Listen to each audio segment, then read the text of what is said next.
Hello बच्चों। तो आज हम लोग आइसोमर्स के बारे में पढ़ेंगे। बेसिक आइडिया लेते हैं आइसोमर्स का, है ना। डिटेल में तो आप पढ़ेंगे स्टीरियोकेमिस्ट्री चैप्टर में।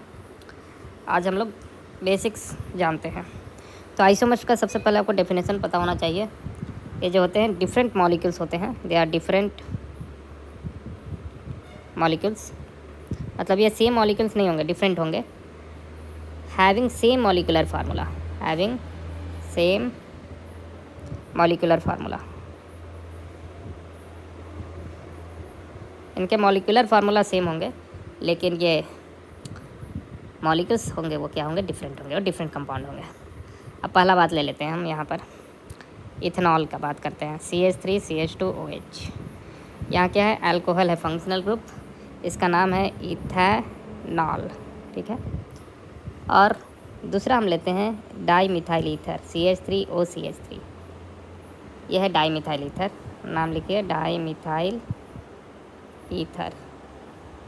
अब इन दोनों के मॉलिकुलर फार्मूला देखें तो सेम ही है। कार्बन कितने हैं, 2 हैं। हाइड्रोजन कितने हैं, टोटल है 6 एंड ऑक्सीजन 1। यहाँ भी सेम ही है, कार्बन है 2, हाइड्रोजन है 6 और ऑक्सीजन है वो। लेकिन क्या ये दोनों सेम मॉलिक्यूल है? बिल्कुल नहीं। ये जो पहला है ये है अल्कोहल और ये जो दूसरा जो है वो है ईथर। ये सेम मॉलिक्यूल नहीं है। अल्कोहल जो होगा उसका बॉइलिंग पॉइंट ज़्यादा होता है, ईथर का कम होता है। अल्कोहल को हम लोग वाइन में, है ना, यूज़ करते हैं, अल्कोहलिक ड्रिंक्स में। ईथर का यूज़ नहीं करते, ठीक है। ईथर का सर्जरी में कर सकते हैं, पहले यूज होता था, है ना, फेंट करने के लिए। मान लीजिए कोई सर्जरी करना, उससे पहले बेहोश करना उसको, सो एनेस्थीसिया जैसा यूज करते थे। लेकिन अब बहुत सारे एडवांस मॉलिक्यूल आ गए हैं, उनको हटा दिया गया है, ठीक है। अब बात करें आगे, क्या आइसोमर्स का सेम केमिकल प्रॉपर्टी होगा? अब ये कंपाउंड ही चेंज हो गया, ये अल्कोहल है, ये ईथर है, तो क्या इसका केमिकल प्रॉपर्टी सेम होगा? हो सकता है क्या? नहीं। दो डिफरेंट मॉलिक्यूल्स हैं, उसका केमिकल प्रॉपर्टी सेम नहीं होगा। So they have different chemical and physical property.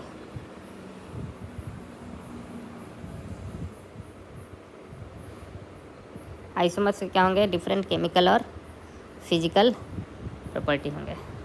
समझ गए? तो ये था बेसिक ऑफ आइसोमर, ठीक है। अब हम लोग पढ़ेंगे एक्सेप्शन टू ऑक्टेट रूल।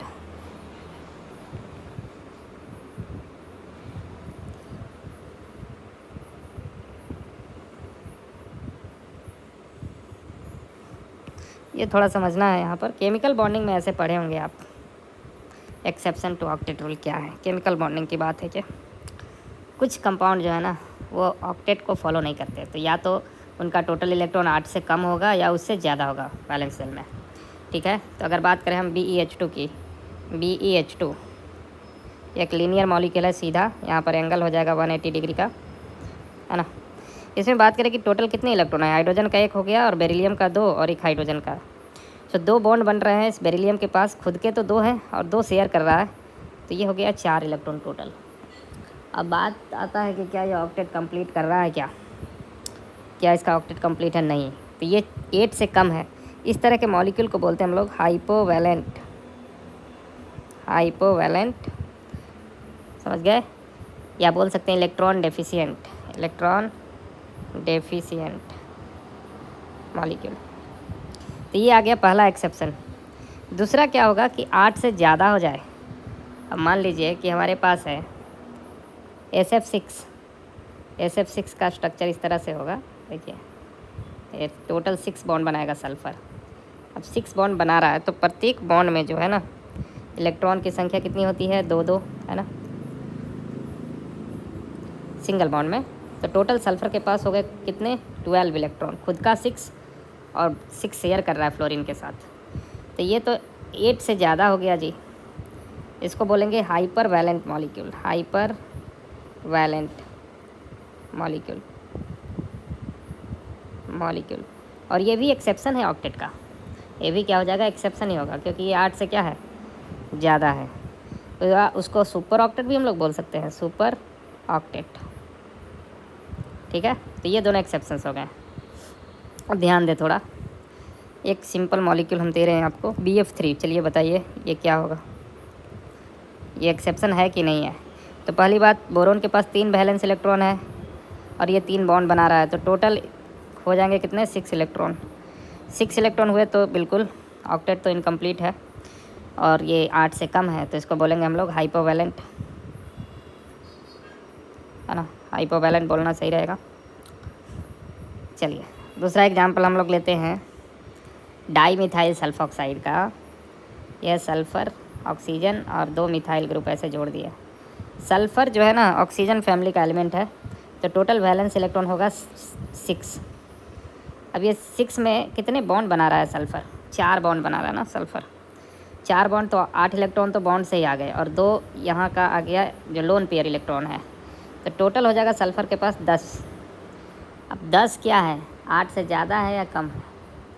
10 तो 8 से ज़्यादा है ना, ये तो ग्रेटर देन 8 इलेक्ट्रॉन हो गया।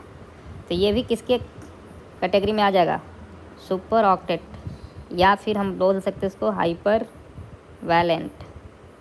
हाइपर वैलेंट के कैटेगरी में आएगा, समझ गए।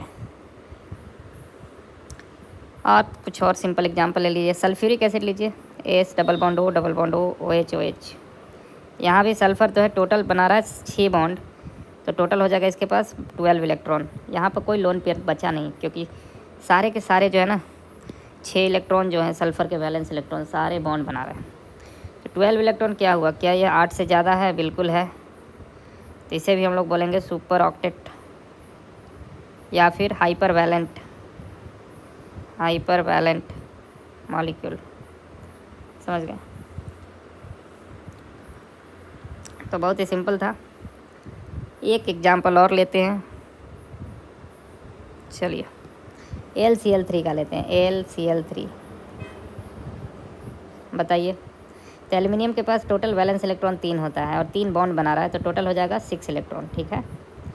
3 शेयरिंग कर रहा है 3 क्लोरीन से, 6 इलेक्ट्रॉन तो 8 से कम है ना जी, इसको बोलिए आप हाइपो वैलेंट, या फिर बोल दीजिए इसको इलेक्ट्रॉन डेफिशिएंट। अब देखिए, जो इलेक्ट्रॉन डेफिशिएंट होगा वो तो चाहेगा ऑक्टेट कंप्लीट करना, ठीक है, तो वो लिविस एसिड जैसा काम करता है। लिविस एसिड जैसा क्या करता है कि वो इलेक्ट्रॉन लेकर के ऑक्टेट कंप्लीट करना चाहता है। जैसे कि आप ले लीजिए अमोनिया, अमोनिया के पास ऑक्टेट कंप्लीट है क्योंकि ये 3 बॉन्ड बना रहा है। कितनी बॉन्ड बना रहा है, 3 बॉन्ड बना रहा है, तो 6 इलेक्ट्रॉन तो यहाँ से आ गए और 2 इलेक्ट्रॉन इसके लोन पेयर का, 8। और वही हम बात करते हैं BF3 का, तो BF3 के पास तो सिर्फ 6 इलेक्ट्रॉन है। तब ये करेगा क्या अमोनिया कि अपना जो लोन पेयर है ना 2 इलेक्ट्रॉन, इसको ट्रांसफ़र कर देगा ऐसे, डन, इस कोऑर्डिनेट बॉन्ड के थ्रू ट्रांसफ़र कर देगा। तब उससे फ़ायदा क्या होगा, देखिए जो स्ट्रक्चर बन के तैयार होगा वो कुछ इस प्रकार होगा। अब इस पर फॉर्मल चार्ज हम लोग देंगे, पहले ही बता चुके हैं। अब नाइट्रोजन के पास खुद का 4 ही है जी, एक वो तो दे दिया बोरोन को 1, तो इस पर प्लस आएगा, इसके पास माइनस आएगा। अब यहाँ दोनों 4-4 बॉन्ड बना रहा है, नाइट्रोजन के पास भी 8 इलेक्ट्रॉन है, ऑक्टेट कंप्लीट है, और बोरोन के पास भी 8 इलेक्ट्रॉन है, ऑक्टेट कंप्लीट है, ठीक है। तो इसमें क्या होगा, दोनों को तो नहीं बोलिए, BF3 को ज़्यादा फ़ायदा हो गया क्योंकि इसका ऑक्टेट क्या था, कंप्लीट नहीं था। नाइट्रोजन का तो पहले से ही था, नाइट्रोजन हेल्प कर दिया, ठीक है ना, और इसका भी ऑक्टेट को कंप्लीट कर दिया। तो यहाँ पर जो है लिविस एसिड का काम कौन कर रहा है, BF3, जो कि इलेक्ट्रॉन पेयर एक्सेप्टर है, उसको बोलेंगे इलेक्ट्रॉन पेयर एक्सेप्टर। ये इलेक्ट्रॉन पेयर को एक्सेप्ट कर रहा है, मतलब कि इसके पास खुद के थे 6 इलेक्ट्रॉन, वो 2 और लेकर के ऑक्टेट कंप्लीट करना चाह रहा है भैया। और ये जो अमोनिया है NH3, वो कैसा काम कर रहा है, वो काम कर रहा है लिविस बेस का, है ना। अब लिविस बेस क्या होता है, इलेक्ट्रॉन पेयर डोनर, जिसके पास लोन पेयर प्रेजेंट हो, है ना, तो वो डोनेट कर देगा इसको। तो ये काम कर रहा है हमारा लिविस बेस का, ठीक है। तो अगली क्लास में हम लोग रेजोनेंस के बारे में जानेंगे। अभी आप चैनल पे नए हैं तो इसको सब्सक्राइब कीजिए, लाइक कीजिए, है ना, शेयर कीजिए अपने दोस्तों के साथ। धन्यवाद।